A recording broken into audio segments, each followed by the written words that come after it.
بسم اللہ الرحمن الرحیم۔ السلام علیکم دوستو، دنیا بھر کی خبروں میں آج آپ سنیں گے، لیکن اس سے پہلے اگر ہو سکے تو لائک اور سبسکرائب کا بٹن ضرور دبا لیں۔ شکریہ۔ برطانوی اخبار فائنینشل ٹائمز کی رپورٹ میں کہا گیا ہے کہ بھارت اور امریکہ کے تعلقات میں سرد مہری کا براہ راست اثر بھارت کی ارب پتی شخصیات پر پڑا ہے۔ برطانوی اخبار لکھتا ہے کہ ہندوتوا پرو پالیسی اور دوغلی خارجہ حکمت عملی کی وجہ سے بھارت سے امریکہ کے تعلقات متاثر ہوئے ہیں۔ رپورٹ میں کہا گیا ہے کہ بھارتی ارب پتی لابی فرمز پر لاکھوں ڈالر خرچ کرنے کے باوجود امریکہ سے تجارتی تعلقات نہ بنا سکے۔ گوتم اڈانی پر مقدمات سے ظاہر ہے کہ ذاتی روابط اور لابنگ امریکی قانون ترجیحات پر اثر انداز نہیں ہو سکتی۔ فائنینشل ٹائمز کی رپورٹ میں یہ بھی بتایا گیا ہے کہ معرکہ حق میں شکست کے بعد بھارت امریکہ کا ایسا اتحادی نہیں رہا جس پر معاملات سنبھالنے کے لیے بھروسہ کیا جا سکے۔ ٹیرف تنازع کے ساتھ مودی اور ٹرمپ کے درمیان رابطہ نہ ہونے کے برابر رہا۔ برطانوی اخبار دوستو یہ بھی لکھتا ہے کہ صورتحال کو بھارت کے لیے مزید تلخ بناتے ہوئے صدر ٹرمپ نے پاکستان سے قربت حاصل کر لی۔ فائنینشل ٹائمز یہ بھی لکھتا ہے کہ صدر ٹرمپ کے دوسرے دور اقتدار میں بھارت اور امریکہ کے تعلقات بدترین سطح پر پہنچ چکے ہیں۔ ماہرین کا کہنا ہے کہ مکیش امبانی جیسے بڑے کاروباری گروپس نے روسی تیل کی ریفائننگ سے اربوں ڈالر منافع کمایا، تاہم یہی پالیسی امریکہ کے ساتھ اختلافات کی ایک بڑی وجہ بن گئی۔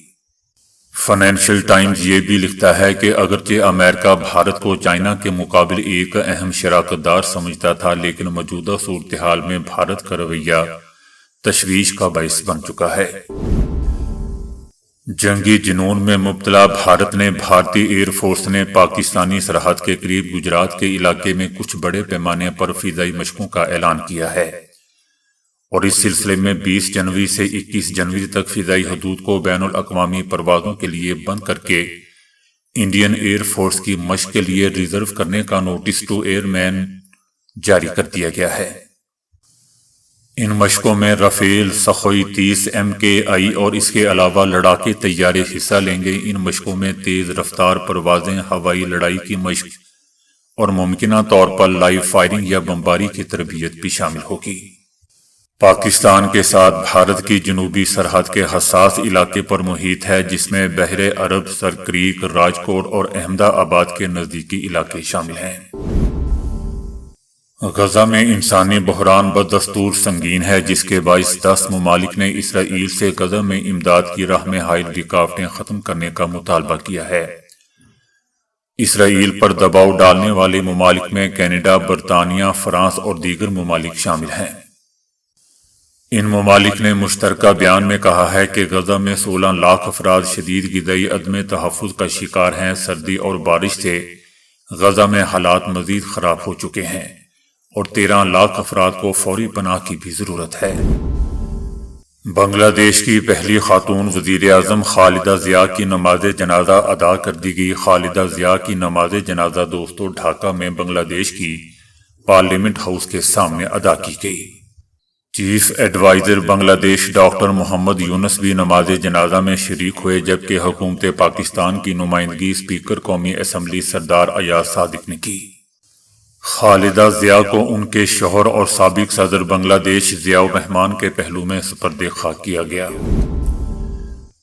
ترکیہ میں سیکیورٹی فورسز نے ملک گیر آپریشن کر کے ایک ہی دن میں تخریب کاروں کے 357 مشکوک ارکان کو گرفتار کر لیا۔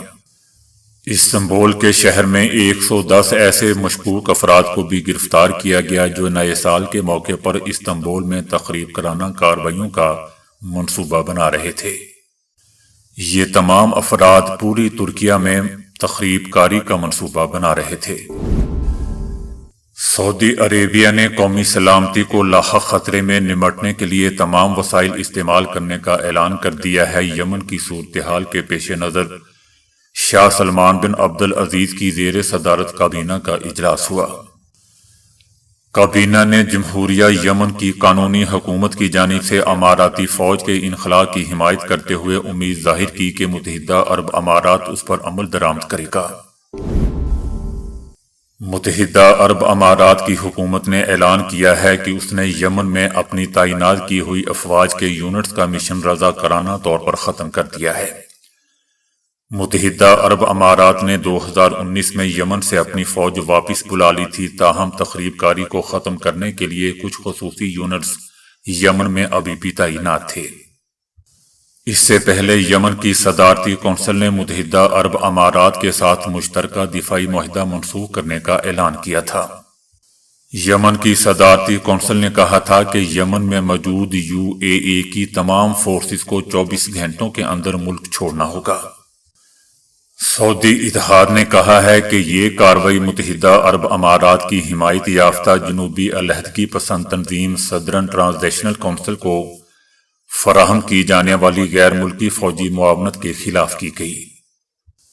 بعد میں سعودی حکومت کی جانب سے جاری ہونے والے ایک بیان میں کہا گیا تھا کہ متحدہ عرب امارات یمنی حکومت کے مطالبے کے مطابق 24 گھنٹے میں اپنی فوج یمن سے واپس بلائے اور کسی بھی فریق کو عسکری یا مالی معاونت کا عمل فوری طور پر بند کر دے۔ ایران نے امریکی صدر ٹرمپ کی جانب سے دوبارہ حملے کی دھمکی کے بعد کسی بھی ممکنہ حملے پر سخت رد عمل کا اعلان کر دیا ہے۔ ایرانی صدر ڈاکٹر مسعود کا کہنا ہے کہ کسی بھی جارحیت کے خلاف ایران کا رد عمل بہت شدید اور سخت اور تباہ کن ہوگا۔ اس دفعہ یاد رہے دوستو کہ صدر ٹرمپ نے اسرائیلی وزیر اعظم سے ملاقات کے موقع پر ایران کی جانب سے جوہری پروگرام دوبارہ شروع کرنے کی صورت میں ایران پر دوبارہ حملے کی حمایت کی تھی۔ صدر ٹرمپ کا کہنا تھا کہ اگر ایران جوہری پروگرام دوبارہ تعمیر کرتا ہے تو ہمیں انہیں گرانا ہوگا۔ ایران میں سخت معاشی حالات کے باعث پیدا ہونے والی مشکلات کے خلاف گزشتہ روز دوستو دارالحکومت تہران میں دکانداروں کی جانب سے احتجاج کیا گیا۔ ایران میں امریکی ڈالر کی قیمت تقریباً 14,20,000 ایرانی ریال تک پہنچ چکی ہے، جو ایک سال پہلے 8,20,000 ریال کے قریب تھی، اور یاد رہے دوستو کہ پاکستان میں تقریباً 290 کے قریب ہے۔ ایرانی حکومت نے عوام کی قوت خرید بڑھانے کے لیے ضروری اقدامات پر زور دیا ہے۔ ایرانی حکومت کا کہنا ہے کہ روزگار اور معاش سے متعلق عوامی خدشات اور احتجاج کا مکمل ذمہ داری اور مکالمے کے ذریعے جواب دیا جانا چاہیے۔ ایران میں قیمتوں میں مسلسل اتار چڑھاؤ کے باعث بعض درآمدی اشیاء کی فروخت تقریباً مفلوج ہو چکی ہے، کیونکہ خریدار اور فروخت کنندگان دونوں ہی غیر یقینی صورتحال کے باعث لین دین مؤخر کر رہے ہیں، ختم کر رہے ہیں۔ متحدہ عرب امارات نے یمن سے متعلق سعودی عربیہ کے بیان پر دوستو مایوسی کا اظہار کرتے ہوئے اس حوالے سے تمام سعودی عربیہ کے الزامات مسترد کر دیے ہیں۔ سعودی عربیہ نے متحدہ عرب امارات سے مطالبہ کیا تھا کہ وہ یمنی حکومت کے مطالبے کے مطابق 24 گھنٹے میں اپنی فوج یمن سے واپس بلائے اور کسی بھی فریق کو عسکری یا مالی معاونت کا عمل فوری طور پر UAE بند کرے۔ سعودی عربیہ کا دوستو یہ بھی کہنا ہے کہ متحدہ عرب امارات کا یمنی جنوبی عبوری کونسل پر دباؤ ڈال کر کارروائیوں پر آمادہ کرنا افسوسناک ہے۔ یہ اقدام ہماری قومی سلامتی اور جمہوریہ یمن کے امن سمیت پورے خطے کے لیے خطرہ ہے۔ سعودی عربیہ کے اس بیان پر متحدہ عرب امارات کی جانب سے بھی دوستو رد عمل سامنے آیا ہے، جس میں کہا گیا ہے کہ سعودی عربیہ کے بیان سے مایوسی ہوئی۔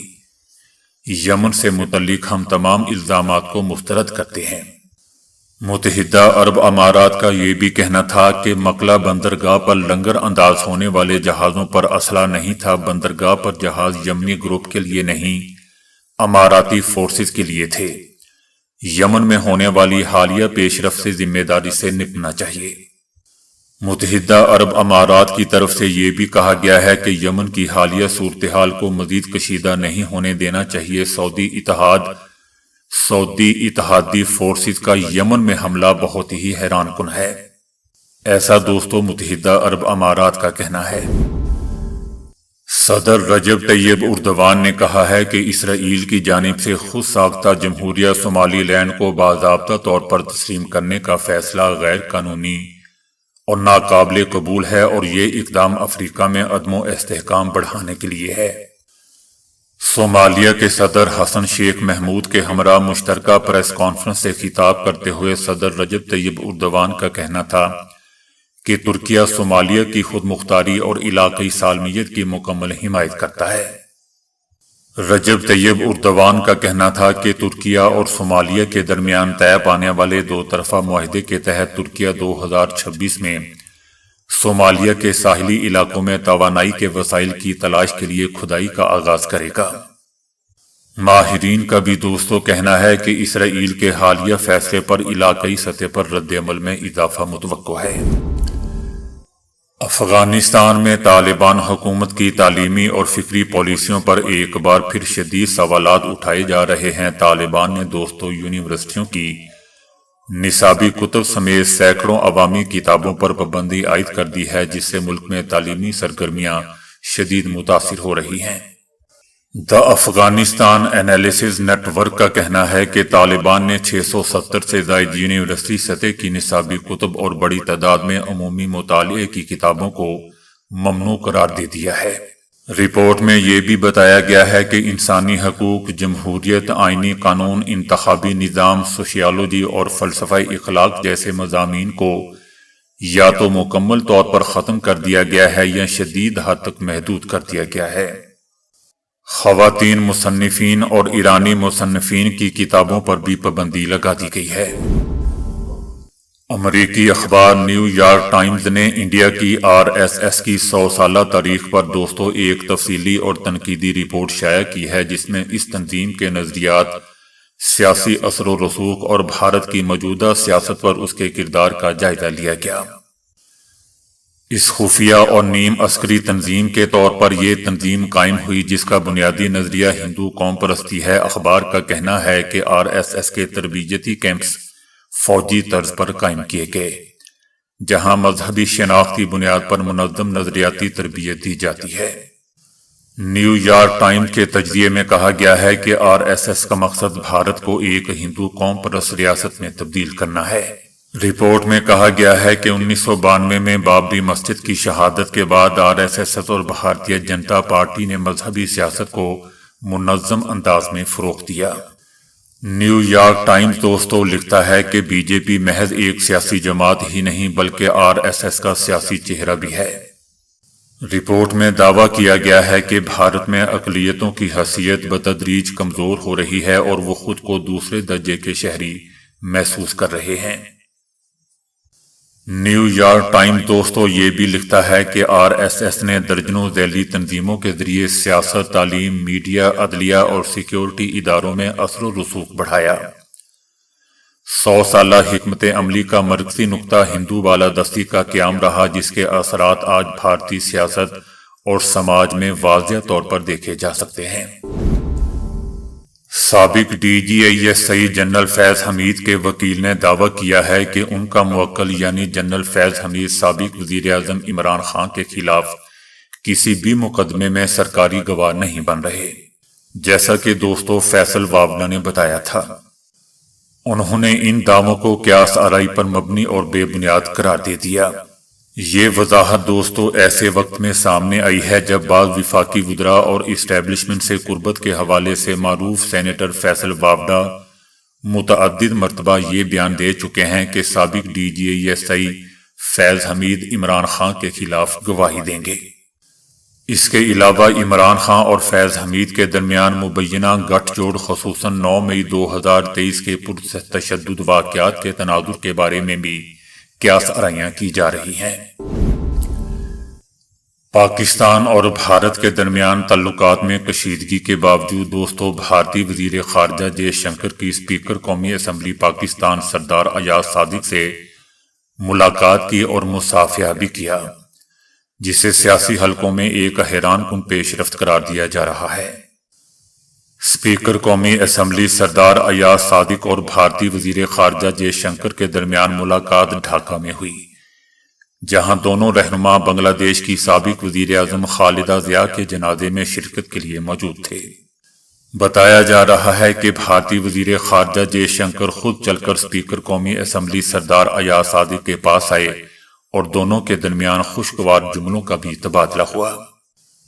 ان دونوں کے درمیان دوستوں ملاقات مئی میں دونوں ممالک کے درمیان ہونے والی جنگ کے بعد اعلیٰ سطحی پر پہلی ملاقات ہے۔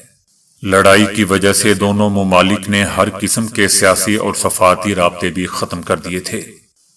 پاک بھارت جنگ کے بعد بھارت نے اپنی کرکٹ ٹیم کے کھلاڑیوں کو پاکستانی کھلاڑیوں سے ہاتھ ملانے سے بھی منع کر دیا تھا، تاہم دیگر کھیلوں میں دونوں ٹیموں کے کھلاڑی ہاتھ ملاتے رہے۔